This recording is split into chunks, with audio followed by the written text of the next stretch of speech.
And again, we use the 4D model in all 4 areas. Okay. Individuals can use this for double checking for their own personal work. Have they defined it correctly? Have they distilled agreement with their coworkers, with their teammates? Are they delivering it, and are they actively checking it each day through the daily stand-ups that, oh yeah, we're actually getting one step closer day by day to delivering the vision. And then at the team level, same thing. Are each of the team members in agreement over the definitions that they're delivering? Are the items that they're completing, are they getting us one step closer to the vision? Same for the product. Day by day, are we getting one step closer to the vision of that product that we know is going to help the customer make more money, save costs, get rid of mitigator risk, or help the customer do the right thing? And it's the same exact thing in the organization part of the 4 lenses here. That are we in the leadership? Are we doing the right definitions? Have we distilled agreement, which will help eliminate noise and politics all over the place? And if we can get those first 2 parts right, then what we can deliver in support of the organization will drive us to higher and higher levels of performance that will delight and surprise our stakeholders, our customers, our employees, and so on. And so that when we talk about doing things like that, that's our way of starting to describe servant leadership.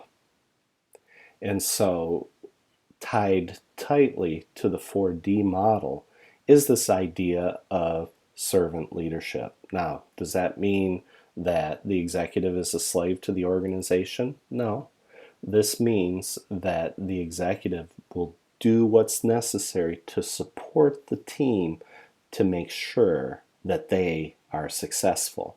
And it's the executive's job to remove the organizational blockers that may be blocking the team from succeeding. And so that means that they have to model the behavior, make it visible, so that people in the organization start to take the transformation seriously. If they're not modeling the behavior, anyone trying to help with a rollout, a scaling effort, a transformation effort, or even trying to help create the new governance for an agile organization, they're going to have a horrible uphill battle if the executives themselves are not within the journey and they are not modeling the behavior. It is absolutely essential for the executives to come with, for the executives to go through training, for the executives to walk the talk and model the behavior, and for the executives to lead the way to the vision of how they want to see the organization being and behaving in the future.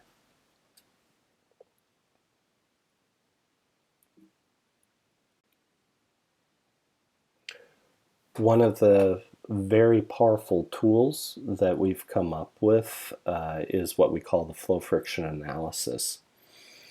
Our brother Dan had done a similar picture, late 90s, and it made its way around the internet, and I actually saw a copy of it out on the internet, and I said, oh yeah, my brother Dan did one of those already back in the 90s. It was brilliant. And when I looked at the latest iteration of whatever it was that made its way around the internet, I went, oh, yeah, we need to put this back into the language of flow. And primarily, you need the right vision with the right people, doing the right things at the right time in the right way. If they do that, hopefully, you'll get to flow and you will succeed with what you're trying to do in the organization. And this is pretty simple and straightforward. If you don't have a clear vision, or any vision at all for that matter, or if your vision is fractured or broken, I can guarantee you that you're going to have anarchy in your organization. Have you ever seen a team where the people are extremely anxious? I can guarantee you one of a couple things. First, either the team members know that there are probably other people on the team that shouldn't be there, and that will make them anxious, or worse, they themselves know that they themselves are not the right person. In Collins' book, Good to Great, he talks about getting the right people on the bus and the right people off the bus, or the wrong people off the bus. And if you can get the wrong people off the bus, then the people that are on the bus will be able to get things done, and it will lower the level of anxiety tremendously. And that's one of the keys for having a team that can depend on each other. This is just one of the elements that will help a team start to gel and cohese. In the next one, now we go through the 4D model. If you don't have clear definitions, most likely you will get confusion, because people will go, well, wait a second, last time you said X, this time you're saying Y. And it will just, people will be, their heads will start to spin until they explode.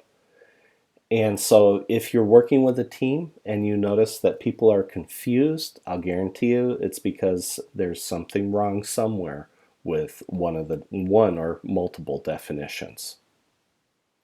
Anytime that I see politics happening in an organization where you've got warring tribes, either silo to silo, or even within the silos, or even within the team, you're experiencing politics, guess what?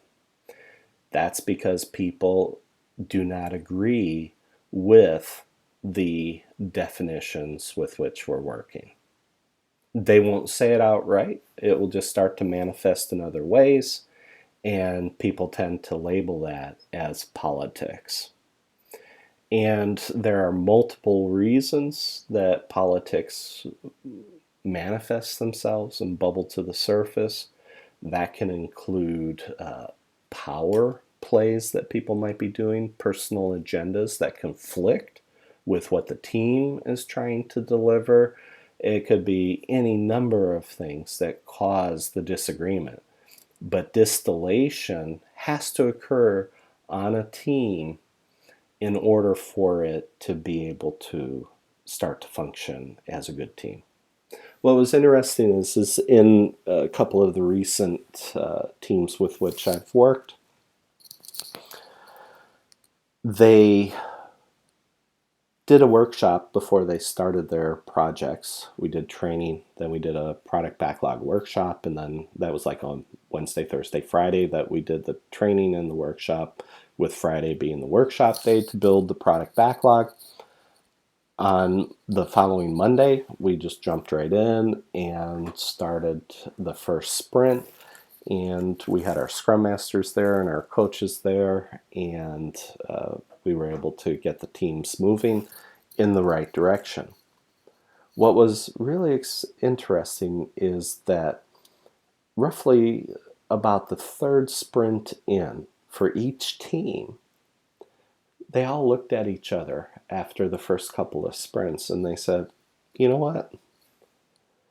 Let's look at our goals for each sprint and let's decide what is it that we actually have to do in order to achieve those goals. Because if we don't achieve those goals, we're not going to be able to deliver the way the roadmap is laid out. When that point happened, that's when true distillation started happening for the teams, where they were looking at that and they all of a sudden they started writing new product backlog items, and they did a mini workshop right there for the sprint of what is it that we actually have to do. That didn't mean that the things on the backlog weren't going to get done, but they realized that in order to succeed, they had to define what the real work was. And so when the distillation occurred, for both of those teams, suddenly that was just like the floodgates opened and they were able to start to flow the correct direction. If you have teams that seem to be very chaotic in their ability to deliver, that is a symptom of not being able to have a good delivery method. I worked with a company here a few years ago. I don't remember, 4 or 5, 6 years ago. And their method of getting something delivered that they could take out to the customer for the next release, and this was a software company, I guess. Their method was to lock 40 or 50 people in a big room and scream at each other for 3 or 4 days and deliver the next release. Then they would spend the next 3 months cleaning up the bugs from that big room programming activity that they did in order to be able to deliver. But it was just, if people are screaming at each other, that's chaos. And that means that everything before that, from vision to right people to definitions to distillation, all of those aren't working at all if you're experiencing chaos at that level. And then if you're not able to drive, if you're not able to double check against vision, against what you're trying to deliver, you're probably going to be in a situation where there's either division or no vision.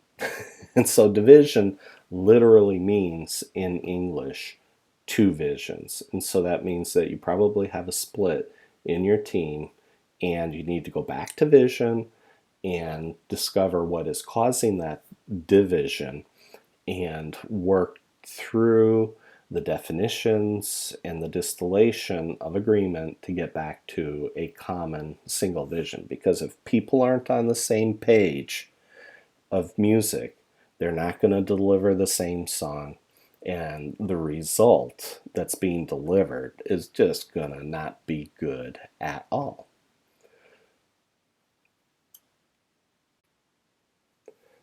So keep in mind that the flow friction analysis can be used for individuals.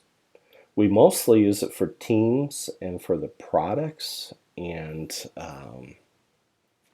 for the organizational level, but people are involved in all 4 of these boxes or lenses. And you can use through like a health radar type concept, we can actually use the flow friction analysis to analyze the teams. Usually we just do it when we're hands-on working with the team, but we've actually come up with a way that through a survey we would be able to double check all of these areas and figure out, is there something wrong in the product area or the program area or the line area, or is there something wrong in the team area, or is there something wrong at the organizational level, either portfolio or with the executives. Sometimes the executives will come up with interesting programs, they'll come up with really cool slogans like, oh, we're going to redo our leadership, or, we're going to reinvent ourselves, or whatever. Well, those are extremely difficult, abstract things to measure. And I would suggest that in cases like those, it might be well worth it to look at using something like the flow friction analysis and doing a health radar based on that. And that would give the executives trend lines that they could measure the progress of, well, are we actually starting to change the way we talk? Are we actually starting to reinvent ourselves? It would give them a way to measure that, and it could be very interesting for an organization to do that. But where this has been used a lot, when we're working with teams, we refer to this often because you may experience any one or all of these with a team at any given point in time. And the same for the product and program level. So those would be the two primary boxes that we use these. But if the organization needs to use it at the executive or senior manager or executive level or C-level, whatever, we can use it there as well. And it's an extremely powerful tool for analyzing what's going on in the organization.